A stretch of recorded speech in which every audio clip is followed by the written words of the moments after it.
What's up guys, Everything Apple Pro here, and welcome to 2018. It's going to be a very exciting year for smartphones as we're going to be seeing a lot of new trends such as less and less bezels, better audio, better waterproofing, better battery life, better displays, and so much more. So I compiled the best smartphones we're going to be seeing this year to talk about in this video. And yes, there are so many to choose from, but these I think are going to be the most exciting. So starting off from Samsung, one of the companies that isn't afraid to give you everything you need right now, not drag it out for years and years and years. So their latest offering, the Samsung Galaxy S9, is going to be their flagship. It's coming very, very soon in just a couple months, and it will be an evolutionary upgrade. So in other words, Apple's S-cycle upgrade, but from Samsung. There's going to be some mild design changes on the back. We're going to see a repositioned camera and sensor orientation. We're going to be seeing a slightly slimmer bezeled display. It'll look a little bit better, but overall, it's going to be design-wise very similar to what's currently out there right now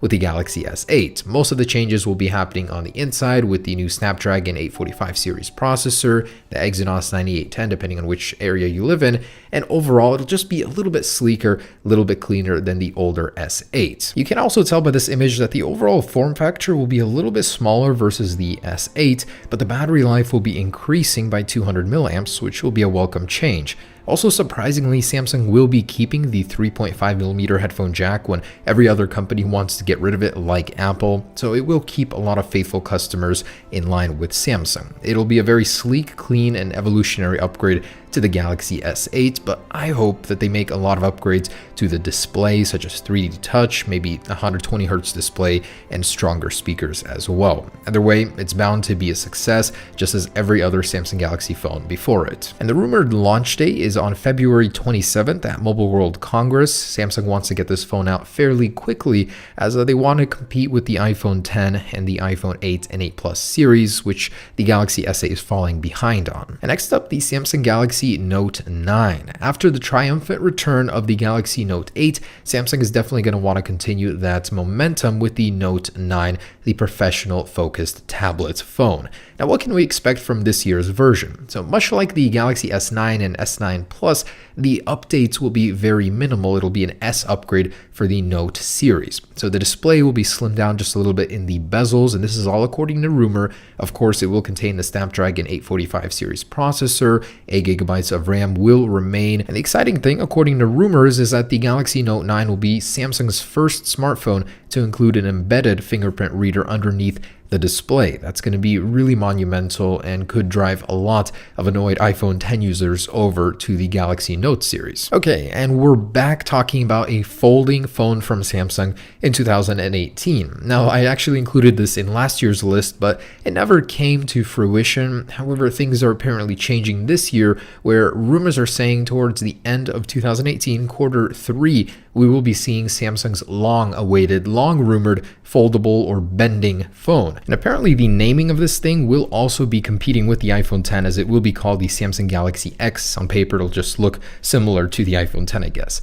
A recent patent filing also from a few days ago suggests that this thing will have a 3D touch pressure-sensitive display in order to compete with Apple's version 3D touch. So that'll be a first on a Galaxy phone as well, as currently they have it, but not everywhere on the display this would. Now, if we look back in time, Samsung has apparently been working on this phone for over 5 years. The rumor mill has been churning out more and more rumors about this phone. It's crazy how long it has survived without being apparently a canceled project. So we'll have to see if it's true, but it just seems unlikely that it would happen, but the rumors don't give up on this phone. I really do want to see what comes of it. And of course, my most anticipated product, the iPhone X series in 2018. Will it be called the iPhone X2, the iPhone 11? I really don't know where the naming scheme is going to go, but there will be a new iPhone X and alongside it a larger iPhone X Plus. So this one was rumored to happen in 2017, but Apple delayed it as the production issues just for the basic iPhone X model were crazy. Anyways, this essentially will be a larger iPhone X with a 6.5-inch display instead of the current 5.7-inch.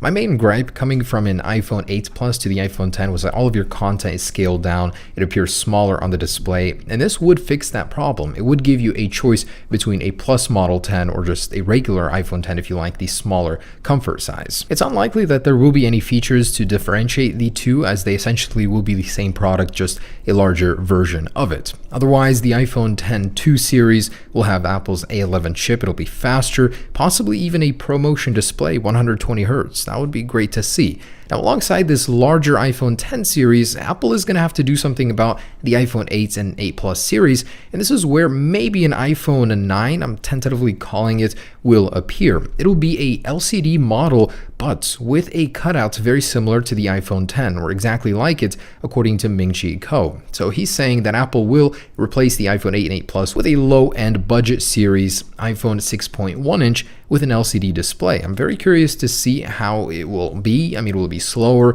Will the display really suck that much more? But the resolution will be a little bit less than the standard iPhone 10 and 10 Plus. And just days ago, another rumor surfaced that alongside those three iPhone models, Apple will be launching another one, a 4-inch model. What could it be? Of course, the iPhone SE2. It's been a really long time since the old one was refreshed, and it's a very popular product. It's Apple's entry-level model that's also its smallest, very comfortable to use, and also very popular with consumers. So Apple will be refreshing this one. It's unlikely it'll receive this display you're looking at. This was just our concept rendition of it, but it would be actually really cool to get this on that phone. It'd be a perfect size for it, actually. So realistically, what we're looking at is just a slightly updated version of the current SE.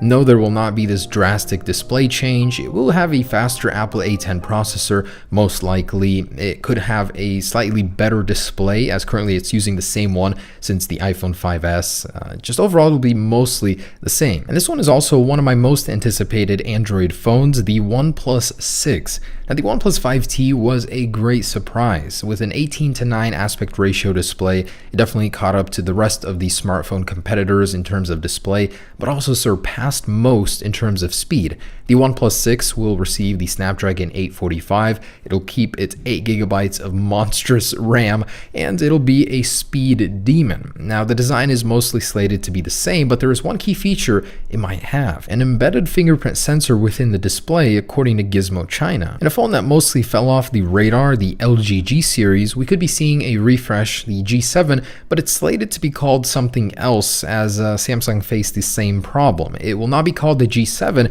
Instead, it might have an 8 or 9 in the name in order to catch up to the current iPhone 8s and Samsung Galaxy S8 and S9 series. Now, other than that, it's supposed to be faster. This thing still has the Snapdragon 821. It should have a slightly updated, more sleek-looking display, as this was one of the first phones to go mainstream with the whole bezel-less thing, and it's starting to look old in comparison to the newer ones that came after it. So this thing will feature a redesigned Snapdragon 845 processor, a slightly slimmer bezel display according to rumors, and hopefully the actual panel itself will be better, as LG currently makes the best TV panels in the world. So this is what the Xiaomi Mi 2 was originally supposed to look like according to early concepts. The actual product was quite disappointing in comparison. The Xiaomi Mi 2 did improve in some ways over the original, but in others was actually a downgrade. So I'm hoping the company goes back to its roots, being known for having the most extreme concept smartphone available with the highest screen-to-body ratio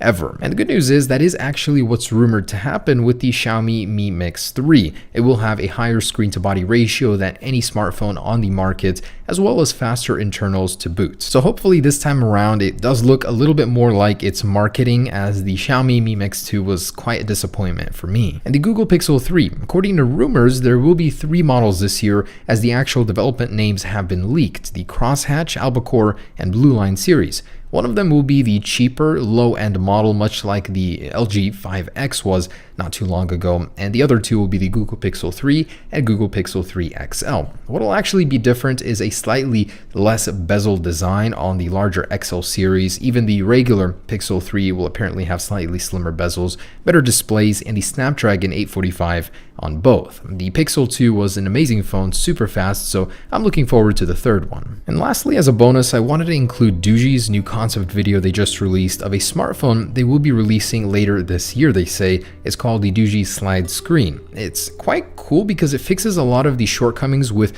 all bezel-less display phones, which happen to be the sensors, the earpiece, the camera, where do you put them? And each phone has its own solution. This one actually includes a slide mechanism which would hide them until you needed them. You'd slide that back portion up and have it available to use. And this way you can get a full screen experience on the front. It actually looks to be like quite a cool concept, but as a result of the sliding mechanism, it does seem that this design is overall a little bit chunkier than your usual smartphone. So we'll have to see, but I cannot wait until they build this. It seems like a very novel concept. Anyways, guys, that is the offering that we're going to be seeing later in 2018. Of course, not everything is confirmed. It is in the rumor mill stage, but I am very excited to see what 2018 brings. A lot of speed improvements, display improvements, bezels will be shrinking and dying as usual. So I can't wait to see what happens, guys. Stay tuned. I will be reviewing all of these new products on this channel, and I'm mostly excited for the iPhone 10 and the overall new lineup from Apple, as well as Samsung. So of course, we'll be taking a look at those later this year. Thanks for watching, guys. Hope you enjoyed it. And whichever smartphone you choose, just know it'll be much, much better than last year's. Peace.